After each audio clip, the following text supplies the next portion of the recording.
Ça, il détruit encore Fabregas et dit la vérité sur la musique congolaise. Mais on voit son mot, ça, il a mis ici. Qui passe, il a choqué. Il a choqué. Bravo. Tendez son image. So, tu as une toute wata. Tu t'es ferré, tu t'es fallu. Tu as posé wata dans 4 tu as Fabregas. Na comprends la question là. Qu'est-ce que ça bouille? Faire un marché, fallait un marché. Wata pe aye à vendre. Tout ça Fabregas entre faire na fali ou bien tout ça hérité wata. Oh. Héritier ça la deuxième. Deuxième. Oh. Yo classe héritier wa. Non qu'on peut être deuxième. Na question là yo. Héritier ça la deuxième. Deuxième dernier oui. Héritier na deuxième. Ya. On a quand même mission to ko luka kimia vraiment. Oh, mais na bien héritier ça la deuxième. Premier nani. Ah, siko yo siko avant bana luka kimia. Siko do c'est yo chaki na troisième. Donc siko neri ngala che héritier ka deuxième ba mo yo bito luka kimia. O luka na kimia. Po ebi bato ba luka ngaza kimia te banani. Banani. Ngala ebi. Bato ba kanisa ka net ba koki ko dangsa moto kimia. Ok, bato ka ba biso ko zanga kimia po zanga sanga kimia na ebi te. Boto tanga premier na musique à Congo te. To ko ta nani deuxième na musique à Congo. Na musique à Congo. Na musique à Congo mandé ça bon. Musique à Congo e kabwani na ba branche. E kabwani na bitapi. E kabwani na ba génération. To na ba icône ba yaya. To na ba leki balandi. To na ba leki balandi, to na ba master. Neti na minicho. Na musique à Congo. So lobi na ngai na cha premier na minicho. Mais c'est Fally Ipupa. C'est Fally Ipupa. Premier nanine. Naba concert, naba invitation, naba événement. Maël encore et toujours bravolisation, bravoliser. Pour nos classements, tout ça le classement à concert, pour nos lélo, na musique Congo classement qui est le numéro 1, qui est le numéro 2, le numéro 3, le numéro 4, de continuer si non, selon Binezana. Mais lélo, qu'on se le dise, c'est la vérité. Je vais parler un peu à Fabregas, désolé, moi je dis toujours la vérité. Fabregas, l'air de musique à Congo, il m'a fallu pour pas faire rigoler. La guerre était longue et populaire. Et ça qui vraiment m'a cassé. Fabregas s'est installé quelque part. C'est rabat, hey Amado, hey Amado. Fabregas s'est installé énormément dans la musique à Congo.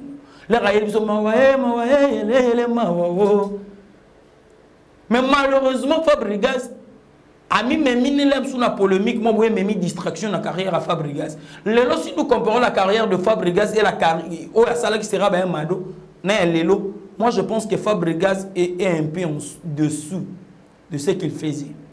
Artistiquement, Kolisi Mayele. So yo qui va penser pour Fabregas, Fabregas a Kolisi Mayele. Mais Fabregas n'est pas seulement focus sur la musique. A combien cause moi focus na moi pandi à musique. Mais pourtant, il fallait à la focus. Fabregas devait être Ningazaki na ba Mado ah, il fallait Akomaku ah. Mais moi je pense que Fabregas est un peu en dessous de ce qu'il était. Héritier Watanabe. Toyebo héritier Watanabe na musique à Congo avec tout l'aura qu'héritier Watanabe azalaki na carte azaki na mona wenge musique à maison mère mais les rabimi il fallait abanda carrière c'est une carrière elle quoi moi na longue na ndako na bango on za maman na automatisme yo gérer ndako tout petit à petit pour s'améliorer. Na premier concert naye na poto on a vu ce qu'héritier Watanabe a fait concert ezalike héritier Watanabe atika no makambo komela mai. Oh, papa Sangoto sunga ba musicien na biso ba ken liboso. Polémique certes, on a besoin de polémique mais on a besoin de poser des questions pour te éclaircir population tout public et la narabiso. Poser des questions oyo batu balobaranda biso venir dire ça tout haut pour na bango bazo éclaircissement meto luka to cher ba artiste na biso na ba confusion te pour to luka ba rancune ozo apporter loko moroté na musique ya Congo.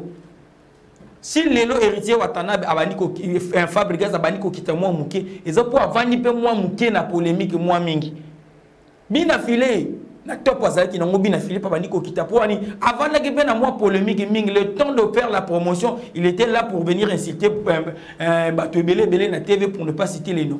Moi je pense que l'élo artiste et musicien na biso nous devons prendre des leçons par rapport à la carrière ya bato mususu ya zalaki be pourquoi l'élo ya kiti ou tirer les leçons.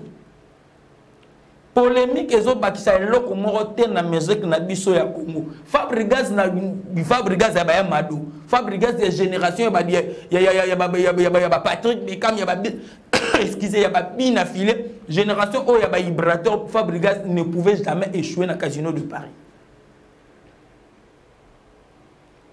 Niveau à les Casino de Paris, sur Azali Fabregas ya ba Mado, je pense que Fabregas a moutomo ya retourner ba corps défense arena. Na succès Fabregas a coché na Casino de Paris.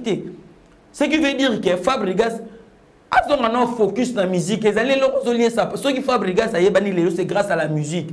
Et ça grâce à les à côté on a les à côté on est en éphémère. Ils ont apporté leur moralité.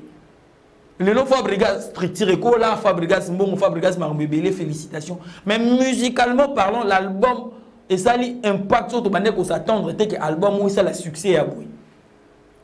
Conseil ali polémique ils ont apporté leur moralité. Le travail ils allaient clé à réussite ils allaient clé et au fond on la porte nyoso kaka musala ko finga na importance et ça déjà coûte un petit valeur bravo to comme na souka soko abonnez-vous massivement sur Koba Plus Télévision. Ciao.